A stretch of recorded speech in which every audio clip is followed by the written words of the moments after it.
The Dao De Jing, commonly attributed to Lao Tzu. Read by Mark Cassidy. Introduction. The Dao De Jing is a foundational text of Taoist philosophy that offers wisdom on living in harmony with the natural way of the universe through poetic and often paradoxical verses.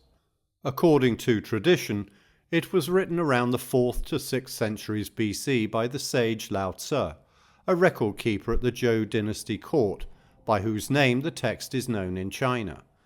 The text's true authorship and date of composition or compilation are still debated, although the oldest excavated text dates back to the late 4th century BC.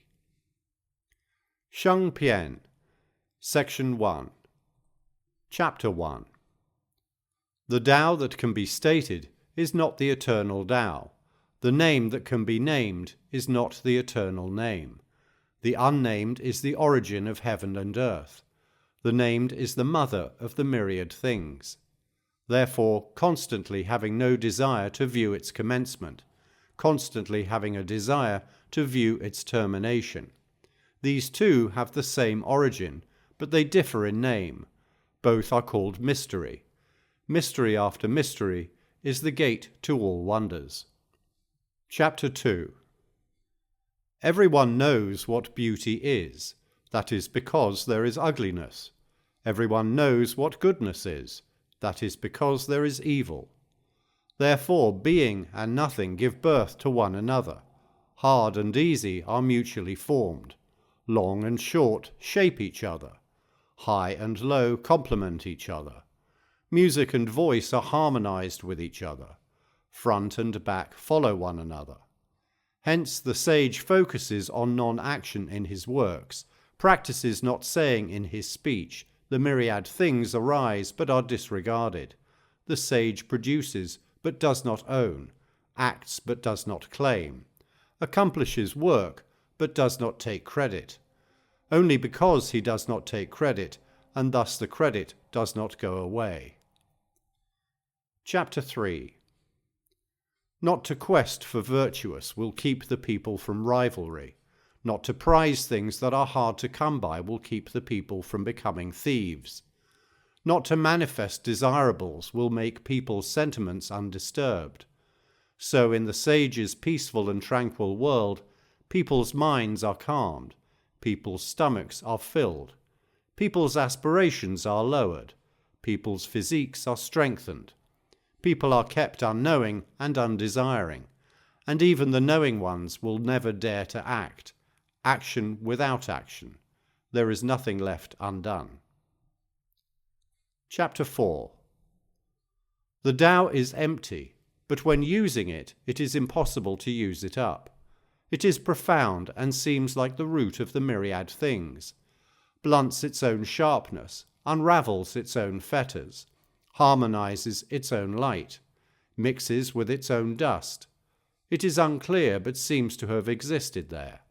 I do not know whose son it is. Maybe it was already created before the Creator. Chapter 5. The sky and the earth do not care. They regard the myriad things as straw dogs. The sage does not care. He regards people as straw dogs. The space between the sky and the earth, how much is it like large bellows? Empty but endless. Just move and wind will be produced. Much talk soon comes to nothing. It is better to be in between extremes. Note: Chu Go, literally grass dog, is a straw-made dog-shaped sacrifice used in ancient China. When sacrificing, people treat it very seriously, but once the sacrifice is ended, people treat the straw dogs in a very casual way. Chapter 6. The valley spirit will not die. This is the primal mother. The gate of the primal mother is the root of the world. Her supplies were unending. Exploitation of her shall never exhaust. Chapter 7. The heaven and the earth are eternal. The reason for the eternity of the heaven and the earth, this is because they do not exist for themselves, therefore they are eternal. Because of this, the sages put themselves behind all other people. Yet it is before all others he shall eventually stand. They were indifferent to the discomforts and dangers, yet it is he who shall thus survive. Isn't it because he is selfless? Therefore he eventually achieves selfness. Chapter 8. The best quality, character, is like water. The water's goodness is that it benefits the myriad things, but does not quarrel, and it willingly goes to where others hate. Thus it is almost like the Tao. It is good to live on the ground, to deepen a heart, to love people while associating with them, to keep one's word while talking, to be peaceful while governing, to do what one is capable of, to act at a fit time. Because of the non-fighting over, there will be no blame. Chapter 9. Rather than pour into a cup that overflowed, it is better to stop it. To hammer and to sharpen, it won't take long to be broken. Brimming a hall with riches, one shall not be able to keep it.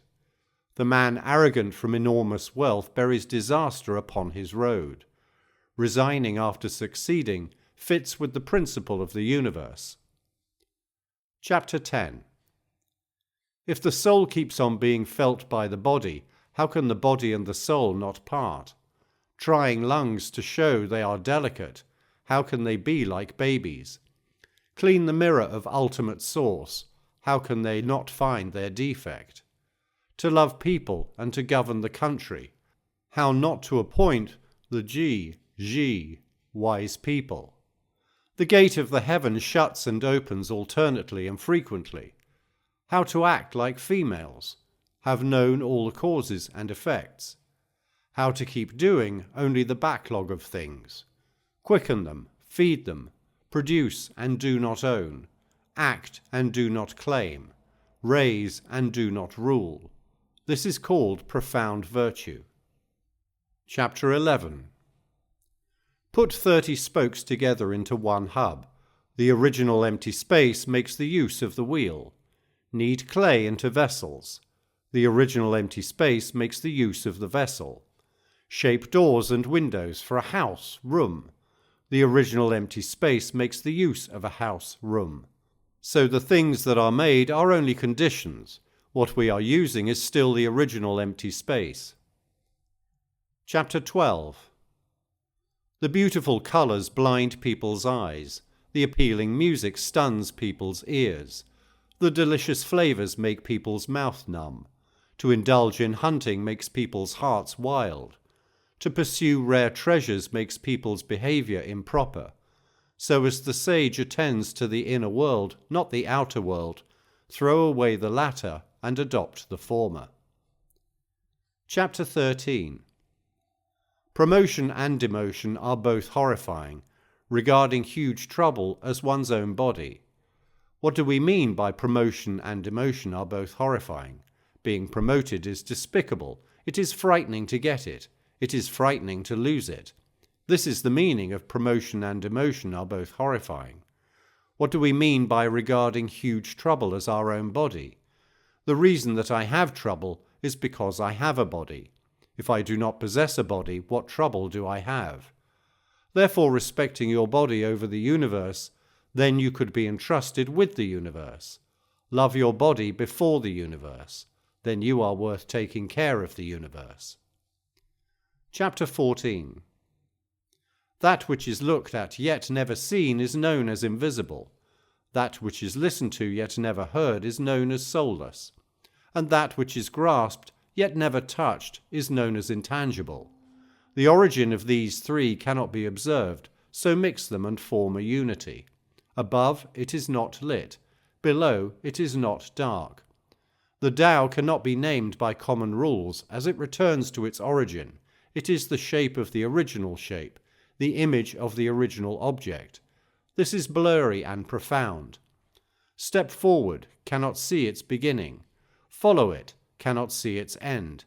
Hold the ancient Tao to know the present things, and thus know the ancient beginnings. This is the principle of the Tao. Chapter 15. Once upon a time, Those who knew the way were a mysterious and subtle people, transient yet profound, tranquil yet utterly unfathomable.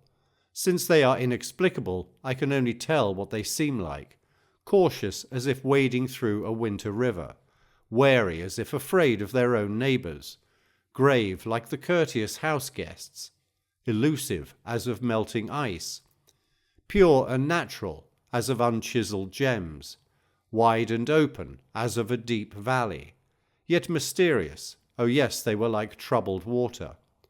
Who can remain tranquil amidst troubled airs, that calmness may flow from within? Who may remain at peace eternal, that motion would yield birth to nature? For those who follow the way, fulfillment has never been their aim. Only as they are forever unfulfilled can such freshness be ever renewed. Chapter 16.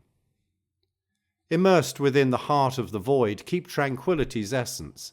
The myriad things together arise, I thereby perceive their return. Now things flower, and in flowering each one returns to the source. The return to the source is called tranquility. This is the return to destiny. The return to destiny is the eternal. To know the eternal is wisdom. When one does not know wisdom, disaster arises. Knowing the eternal is wide-ranging. Wide-ranging means open-minded. Open-minded means royal. Royal means heavenly. Heavenly means the Tao. The Tao means everlasting. One could see his body perish without fear. Chapter 17. Great rulers are hardly known by their subjects. Then come those the people draw near and praise. Then those the people hold in fear. Then those the people revile. When one lacks trust, one finds no trust. Reluctantly, without boasting, perform actions, accomplish deeds. The people will say it happened naturally. Chapter 18. When the Tao is lost, so there arises benevolence and righteousness. When prudence and wisdom appear, there is great hypocrisy. When family relations are not right, there is filial piety and paternal affection.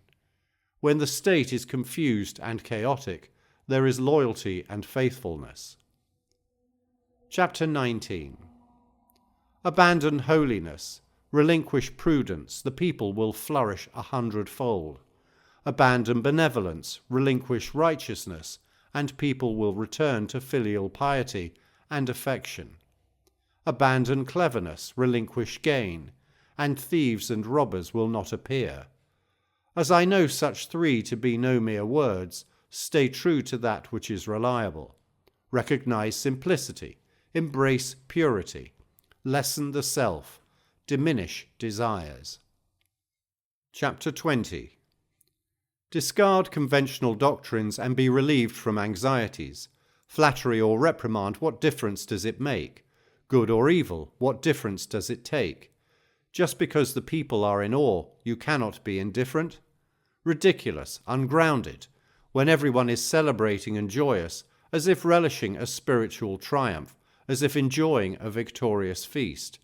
I alone and feelingless, contemplating the myriad future, dazed like a newborn child, seizing the moment, pondering the uncertainties. When everyone feels lavished, I alone am hollowed. I am a fool confounded. When everyone seems enlightened, I alone was in suspense. When everyone is watchful, I alone am in confusion. Enigmatic like the obscure twilight, desolate like the infinite universe. When everyone is focused, I alone am stubborn and despicable. I alone am different from the common. I find refuge in the womb of this profound conception. Chapter 21. Where the greatest virtue resides, only the Tao may reveal.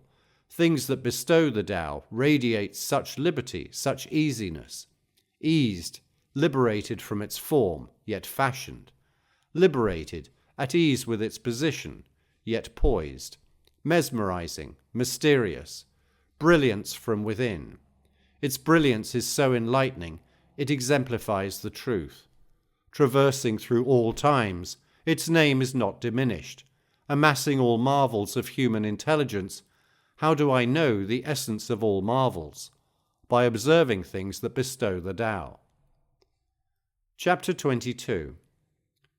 Fractured one asserts unity, crooked one acts straight, depressed one appears fulfilled, exhausted one exhibit freshness, ignorant one expresses intelligence, excessive one becomes delusive. Hence the master maintains integrity and sets an example for the people. Profess not and reveal enlightenment, contend not and lavish brilliance, proclaim not and win praises, dignify not and garner respect. The master contests not, therefore is uncontested. Fractured one asserts unity, such timeless truth. With genuine integrity one rediscovers self. Chapter 23. Less spoken words speak for themselves naturally. Therefore gusts cannot chill the exuberant day, showers cannot turn day to dusk. Why is it so? Even the heaven and earth cannot counter its own force, let alone people.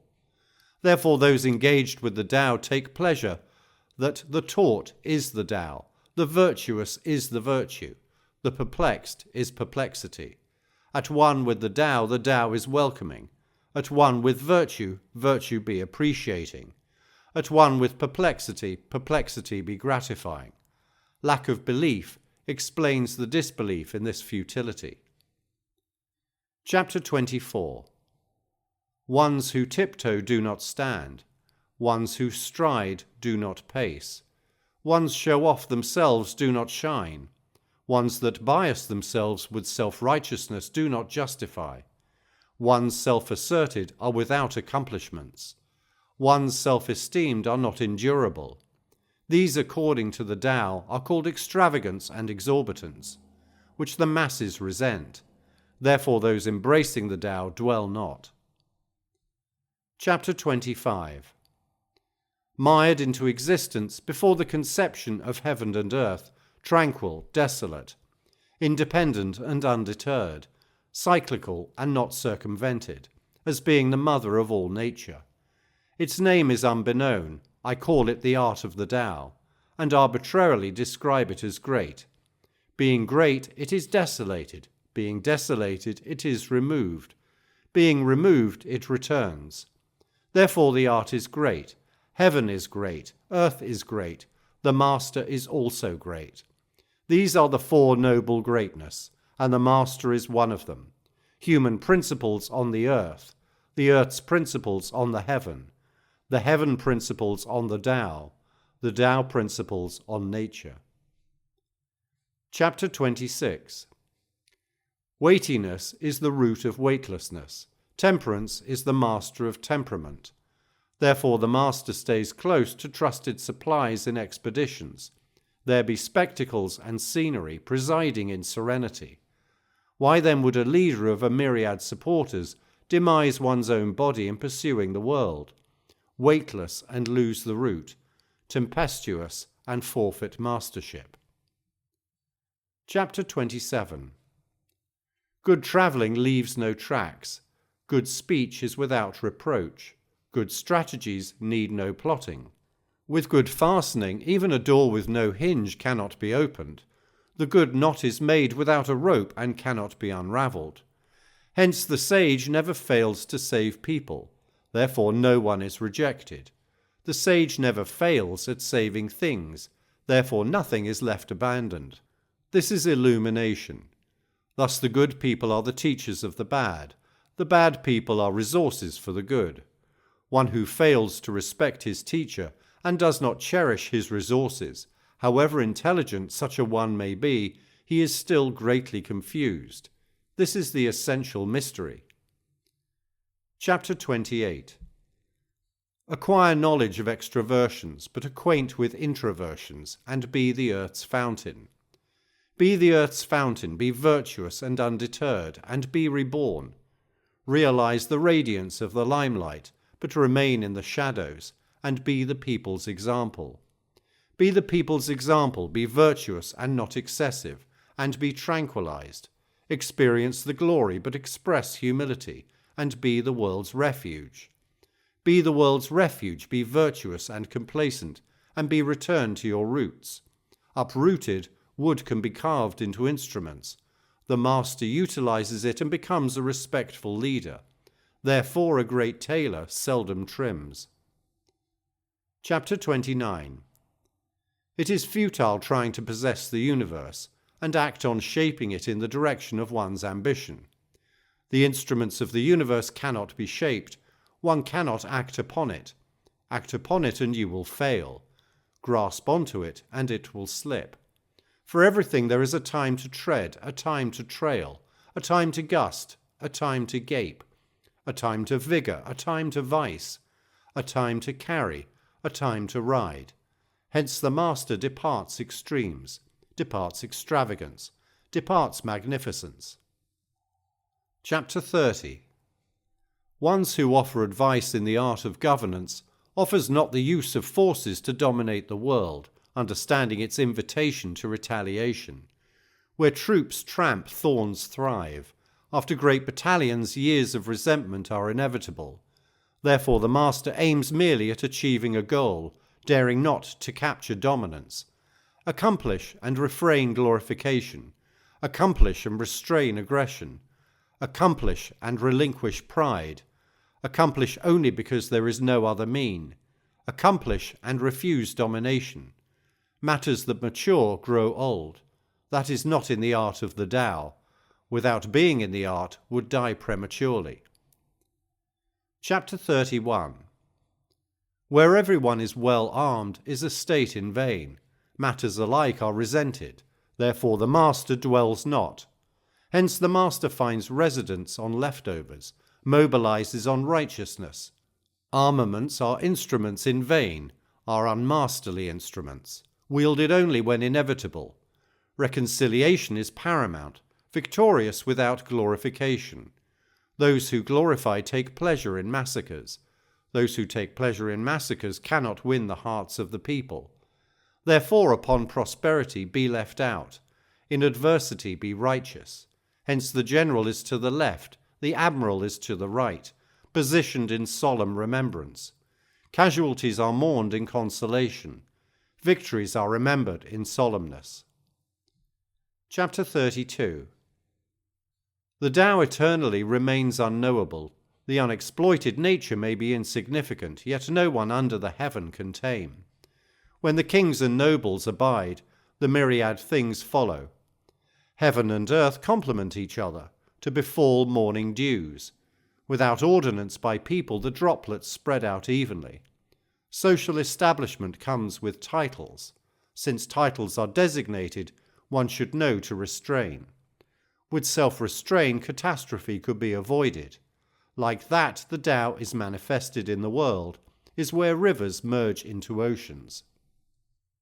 Chapter 33. Knowing people is being intelligent. Knowing the self is being enlightened. Victorious over people is being powerful. Victorious over self is being invincible.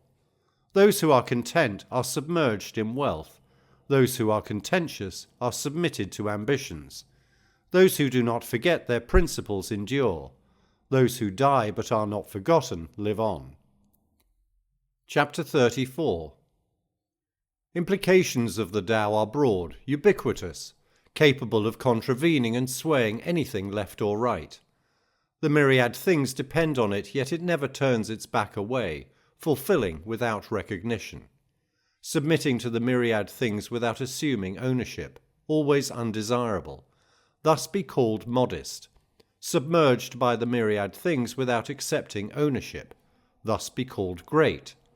Hence the master forgoes greatness, therefore is capable of accomplishing great deeds.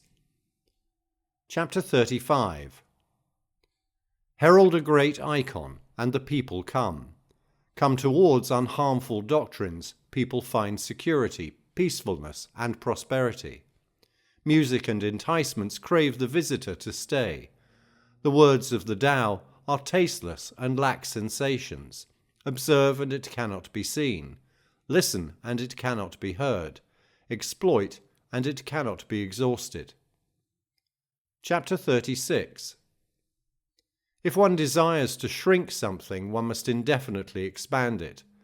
If one desires to weaken something, one must indefinitely strengthen it.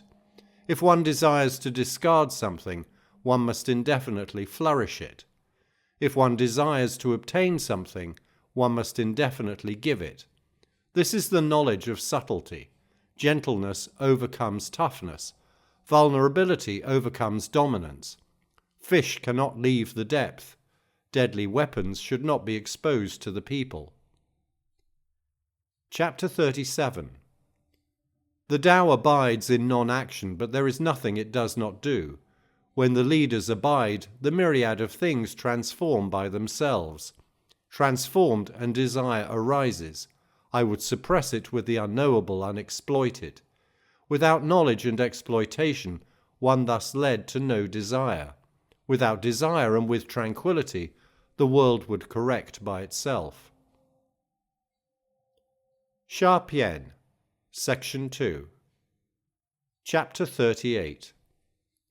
Those with great virtue are not bound by virtues, thus can be with virtue. Those without virtue fail to liberate themselves of virtues, thus remain without virtue. Those with great virtue act not and take no credit for their actions. Those without virtue act and demand respect for their actions. The humane act charitably and holds no repute.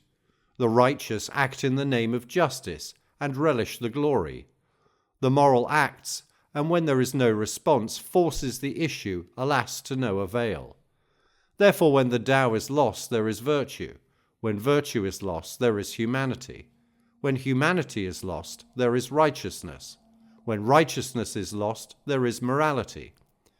When the rituals of morality become customary, devotion and faith become skin deep and turmoil begins to stir. When priority is given to the scholars, the Tao becomes glorified and is used to fool the crowd. Hence the master is concerned with depth, not with sheerness, dwells on integrity, not on glory. Therefore detach from exteriors and embrace interiors. Chapter 39. When at one with the Tao, when heaven is at one, it is clear. When the earth is at one, it is fertile. When the spirit is at one, it is serene. When the refuge is at one, it is rewarding. When the myriad things are at one, there is life. When the leaders are at one, the people are respectable, and become at one. If the heaven is unclear, there is fear it will fracture. If the earth is infertile, there is dread for disaster. If the spirit is disturbed, there is anxiety in death. If the refuge is deprived, there is panic over recession. If the myriad things are lifeless, there is scare of extermination.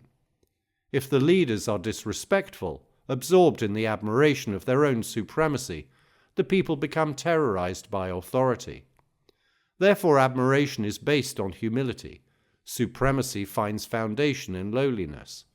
When the leaders maintain uninvolved, irrelevant and undeserving, is it not based on humility? Therefore prepare your chariots and set them aside, yearn not for crowns and jewels, and remain composed in grits and gravel. Chapter 40. Resilience is the Tao in action. Vulnerability is the Tao in expression. The myriad things in the universe are conceived by existence. Existence is conceived by inexistence. Chapter 41. The learned discovers the Tao, duly obliges. The learning discovers the Tao and questions its potency. The unlearned discovers the Tao and roars into laughter. Without the laughs, it would not be the Tao. Therefore words of wisdom go. Those enlightened by the Tao seem confused. Those progressing towards the Tao seem to fall behind. Those who discredit the Tao seem honorable. Those virtuous seem desolate. Those honest seem humiliated. Those with noble virtue seem lacking. Those building on virtue seem fraudulent. Those of principled character seem to waver. Great squareness is without turning corners. Great instruments are deliberately constructed. Great vocalists seldom raise their voices. Great icons are shapeless. The Tao is a master of providing and empowering. Chapter 42. The Tao gives birth to unity. Unity gives birth to duality. Duality gives birth to trinity. Trinity gives birth to a myriad of things. The myriad things bear shadows and embrace radiance, are infused with the breath of life to achieve the harmonized trinity of darkness, light, and soul. People hate to be uninvolved, irrelevant, and undeserving, yet true leaders associate themselves with these characters. Therefore things may be gained by losing, may be lost by gaining. What others profess I will also proclaim. Forced principles will not be viable. Let this be the heart and soul of the message. Chapter 43. The world's softest steers the world's hardest. That with no substance enters there with no space. Hence come to the appreciation of the benefits of inaction. Doctrines of unspoken words, benefits of inaction. Rarely in this world could anything compare. Chapter 44. Fame and honour, which is more associable. Health and wealth, which is more vital. Success and failure, which is more harmful. Hence intense admiration comes with a hefty price. Accumulation of treasures comes with the loss of modesty. Acquaint with humility and be unhumiliated. Know the limitations and be unlimited. Be enduring. Chapter 45. Great support seems deficient. Employed, it will not collapse. Great buoyancy seems empty. Utilized, it will not be exhausted. Great honesty seems corrupt. Great skills seem incompetent. Great orations seem inarticulate. Movement overcomes coldness. Stillness overcomes heat. Tranquility makes the world become righteous. Chapter 46. When the world is with the Tao, carriages are used to transport manure. When the world is without the Tao, armed chariots are lined up near the city gates. There is no greater sin than seduction, no greater fault than discontentment, no greater guilt than yearning. Therefore know what is enough, and you will always have enough. Chapter 47. Without leaving home, you may be acquainted with the universe. Without prying into windows of knowledge, you may be acquainted with the Tao. The further you may travel, the less you might know. Hence the master travels not, yet knowledgeable, sees not, yet pronounced, acts not, yet accomplished. Chapter 48.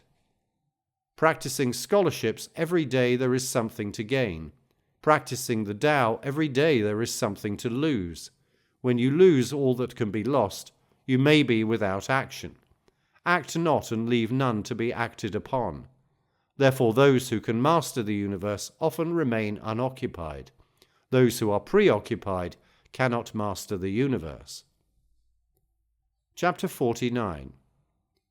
The masters never close up their minds, but base their mind on the people's mind. Those kind, be kind to them. Those unkind, be kind to them also. Virtuous is being kind. Those faithful, have faith in them. Those unfaithful, have faith in them also. Virtuous is having faith. The master is always anxious with the world about, and is concerned with the people. The people attend to the master's words and expressions. The master fosters all in innocence. Chapter 50. Emerging from birth and disappearing into death. 3 of 10 are followers of life. 3 of 10 are followers of death. There are also 3 of 10 who pursue life, but end up in the place of death. Why is it so? Because they overdose in their pursuit of life. Those who truly know how to capture the essence of living travels through the woods without being attacked by tigers, enters into battlefields without being attacked by armor. Brutality has no angle to strike. Tigers find no place to lay their claws. Enemies find no opening to lodge their swords. Why is it so? Because they never enter a death arena. Chapter 51. The Tao conceives, virtue provides, matters shape, movements empower. Hence for the myriad things none does not respect the Tao and honour virtue. Respect for the Tao, honour given to virtue, are not commanded, yet they come about naturally. Therefore the Tao conceives and virtue provides, leads and educates, empowers and ripens, raises and redeems. Conceiving but not possessing, acting but not dwelling, leading but not dictating. These are the intricacies of virtue. Chapter 52. The origin of existence began with the mother of all nature. Understand the mother and get to know the being of the child. Understand the being of the child, then reacquaint with the mother. One could see his body perish without fear. Clutter the exchanges, close the doors, live to be without office. Open the exchanges, operate the businesses, live to be without relief. Seeing to little things is to have insight. Keeping to gentleness is to have strength. Exploit the radiance, but return to your insight. Remember that trying to leave nothing behind leaves yourself in vain. That is practicing the timeless truth. Chapter 53. That which makes one principled is knowing, walking the way of the Tao. The only fear is to become instructive. The way towards the Tao is unpaved, yet people like having a path.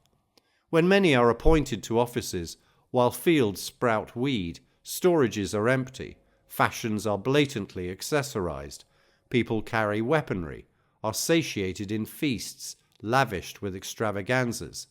That is making out like bandits, not the way of the Tao. Chapter 54. Proficient builders do not eradicate, noble embracers do not abandon. They continue to be honoured from generation to generation. Cultivate the Tao amidst yourself. The virtue is in understanding the truth. Cultivate the Tao amidst your family. The virtue is in finding fortune. Cultivate the Tao amidst your community. The virtue is in garnering respect. Cultivate the Tao amidst your nation. The virtue is in harvesting prosperity. Cultivate the Tao amidst the universe. The virtue is ubiquitously enjoyed. Therefore behold oneself to see self. Behold one's family to see family. Behold one's community to see community. Behold one's nation to see nationality. Behold the universe to see the universe. How do I know the essence of the universe? By seeing this. Chapter 55. The profoundness of being embraced with the virtue is like being a newborn. Wild wasps, poisonous scorpions, and venomous snakes will find no sting. Fierce beasts will find no hold. Preying birds will find no claws. The bones are weak and the muscles are tender, yet the grip is firm. Knows not of the union of male and female, yet wholly united with integrity, the very essence of exquisiteness. Cries all day, yet the voice is not hoarsened, the very chorus of harmony. Understanding harmony is being eternal. Understanding eternity is being enlightened. Promoting life is being gracious. Channeling your energies internally is being strong. Things that mature grow old because they contradict the Tao.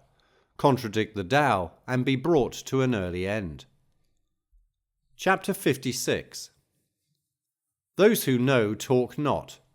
Those who talk know not. Blockading its exchanges, confining its ideals, moderating its ingenuity, unraveling its complexity, softening its intensity, is but merging into its ubiquity. That is the intricacy of ubiquity. It cannot be possessed for love, cannot be possessed for hate, cannot be possessed for profit, cannot be possessed for harm, cannot be possessed for respect, cannot be possessed for despise. Therefore it is respected by the universe. Chapter 57. Be righteous in governance, be unpredictable on the battlefield, be unoccupied to master the universe. How do I know the essence of leadership? With this. The world is full of taboo and forbiddance, and the people are immersed in poverty. The people are armed with weaponry, and the nation is clouded with corruption. The people are preoccupied with professions, and bizarre obsessions grow out of nowhere. Chapters of law and orders are increasingly written, and thievery is common. Therefore the master maintains, I act not and the people naturally become transpired. I believe in peace and the people naturally become righteous. I am unoccupied and the people naturally become prosperous. I yearn not and the people naturally become serene. Chapter 58. When the governance is idle, the people are mellow. When the governance is vigilant, the people are mischievous. Adversity, where fortunes lean. Fortunes where adversity hides. How can the ultimate be known? It has no norm. As righteousness regresses to bewilderment, goodwill regresses to bewitchments. The days become long and hard. Hence the master is square without being edgy, incorrupt without being severe, straight without being thoughtless, radiant without being glorious. Chapter 59. In governance and management, nothing compares to being conservative. Only being conservative can withdrawal be advanced. Advanced withdrawal is putting weight on building virtue. Put weight on building virtue, then there is nothing insurmountable. Insurmountable and limitations are unbeknownst. When one's limitations are unbeknownst, one can inspire a nation. A nation inspired is a nation that can be viable, that is being deeply rooted in the viability and vision of the Tao. Chapter 60. Governing a nation is like frying small fish. Approach the world with the Tao, and evilness will find no spirit. Not that there are no evil spirits, but that the spirits will be of no harm. Not only will the spirits be of no harm, the master will also be of no harm. When the master and the subjects bring no harm to each other, virtue can hence be returned to another. Chapter 61. Superior nations are positioned downstream. Where heaven and earth meet, there the heavenly feminine remains. Femininity often overcomes masculinity with composure. Maintaining composure is keeping a low profile. Therefore, when a great nation lurks beneath a small nation, it can overtake the smaller nation. When a small nation lurks beneath a great nation, it can overtake the greater nation. Therefore, stay low to conquer, or stay low to be able to conquer. The biggest mistake for a great nation is to be obsessed with domination. The critical mistake for a small nation is to be obsessed with dominance. Greatness is achieved only when the desires of both are fulfilled. Therefore the superior stay low. Chapter 62. The Tao holds the crux to the myriad things. It is the treasure of goodness. It is the redeemer of evilness. Articulate words can influence the economy. Respectable actions can win the hearts of the people. How can one be removed from temptation? Therefore, when the leader is chosen and the officers are appointed, though you may have treasures of honour and chariots of pride to offer, it compares not to offering a vision in the Tao. Why is the value of the Tao cherished timelessly, without asking and being given, having sinned and been forgiven? Therefore it is cherished by the world. Chapter 63. Act without act. Work without work. Taste without taste. Enlarge the belittled, increase the lessened. Reward condemnation with virtue. Complexity is drawn from simplicity. Greatness is found in triviality. Problematic complexities must be resolved in simplicity. Great accomplishments must be built on trivialities.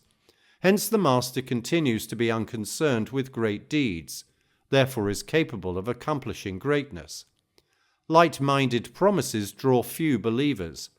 The more simplifications, the more complicated it will become. Hence the master addresses the complexity, therefore may continually avoid complications.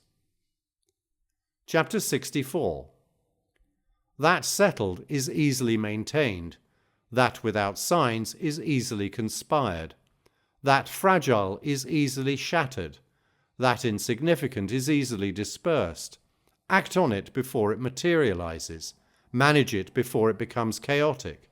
A strapping tree is grown from a tiny sprout. A skyscraping tower is built from a modest mound. A far-reaching journey begins with a small step. Those who act upon will fail. Those who hold on will lose. The master acts not, therefore fails not. Holds not on, therefore loses not. Amateurs often fail on the verge of success.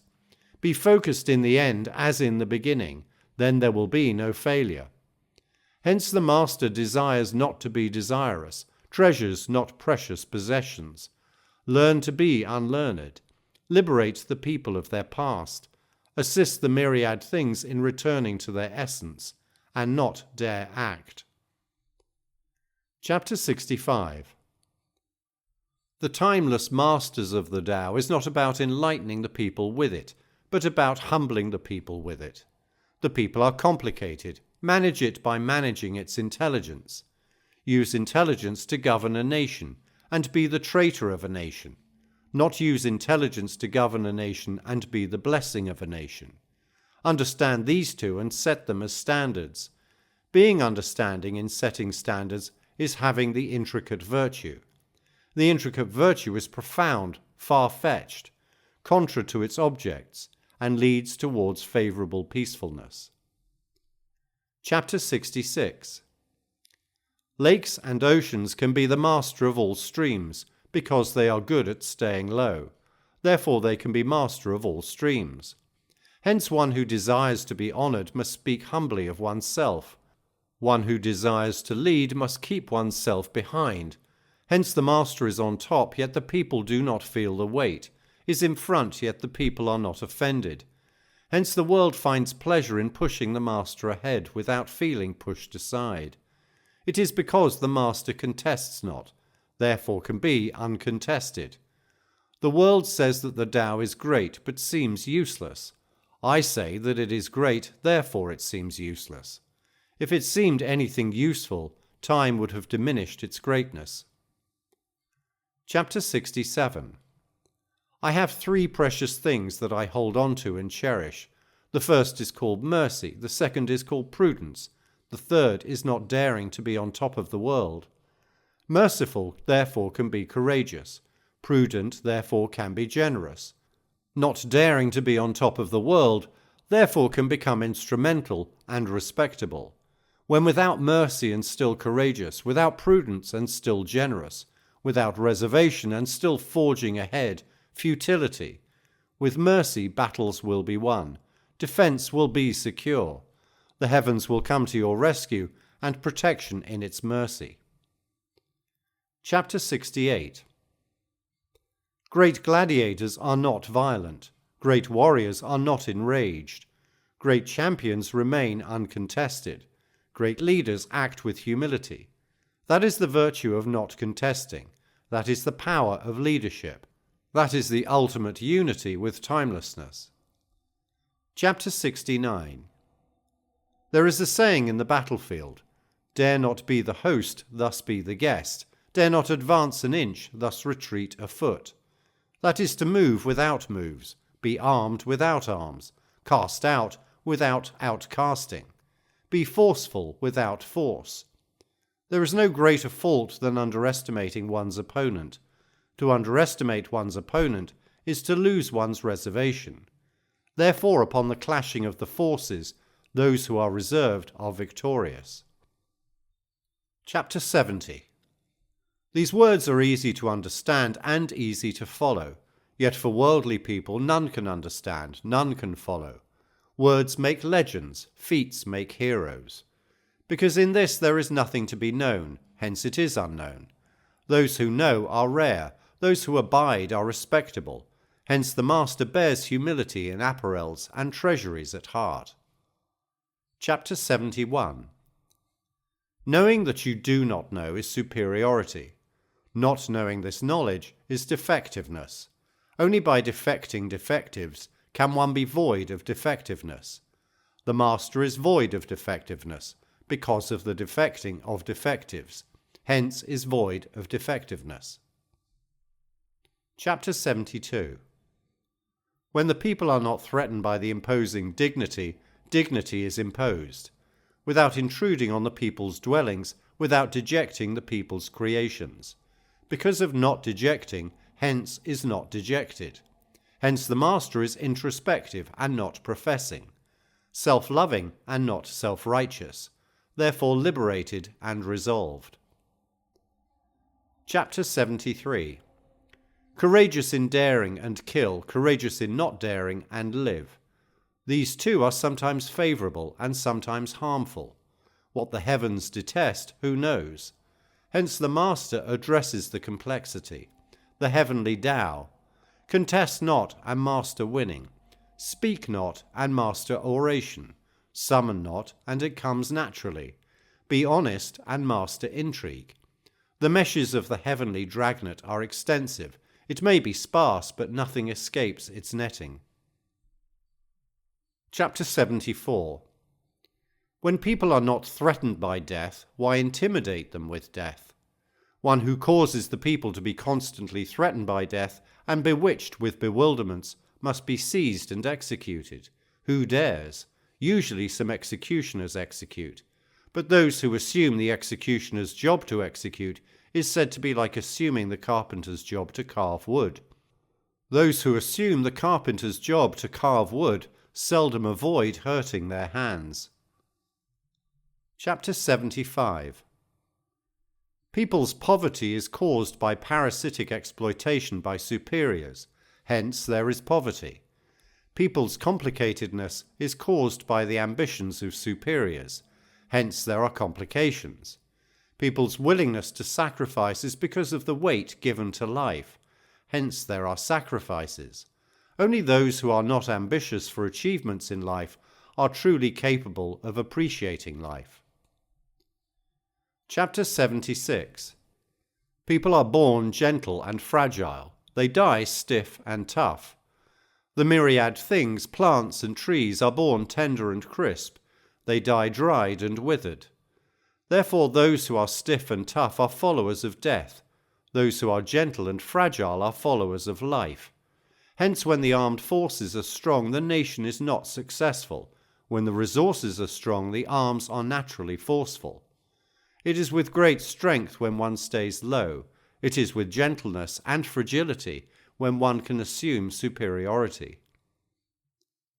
Chapter 77. The heavenly Tao is like the arching bow, that on top is repressed, that below is held high. The excessive is expended, the deprived is supplemented. The way of the Tao is heavenly. It is to supplement the deprived at the expense of the excessive. The way of the people is different. It is to prefer the excessive at the expense of the deprived. How then can there be any excess to offer to the world? There is none but the Tao. Hence the master acts without presumption, accomplishes and not dwell, that is being undesirous in showing off one's capabilities. Chapter 78. Of all gentleness and submissiveness in the world, nothing compares to water, and to tackle stiffness and toughness there is nothing better. There is no easier substitution. Be submissive to overcome dominance. Be gentle to overcome toughness. None in the world knows not, none can follow. Therefore, the Master says, accepting the nation's shame is being stately.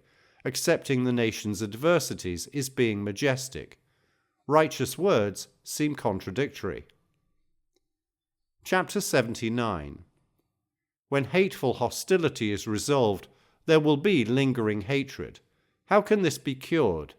Hence the Master holds on to supporting agreements, without holding anyone responsible. Those with virtue exert effort in working out agreements. Those without virtue exert effort to scrutinize the disagreements.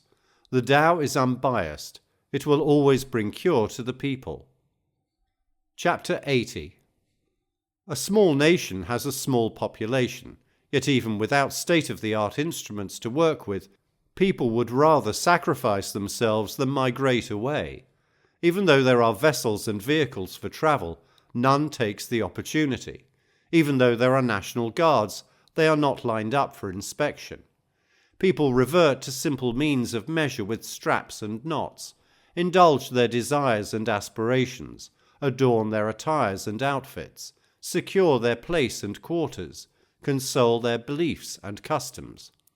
Then even if the neighbouring nation is within sight, and the crowing and barking can be heard, people retire of old age without longing to give service to the other. Chapter 81. Truthful words are not pleasant. Pleasant words are not trustworthy. Those who are good do not dispute. Those who are disputatious are not good. Those who know are not learned. Those who are learned do not know. The sage does not store up things. The more he does for people, the more he has. The more he gives, the more he gains. The way of heaven is benefiting, not harming. The way of the sage is acting, not contending.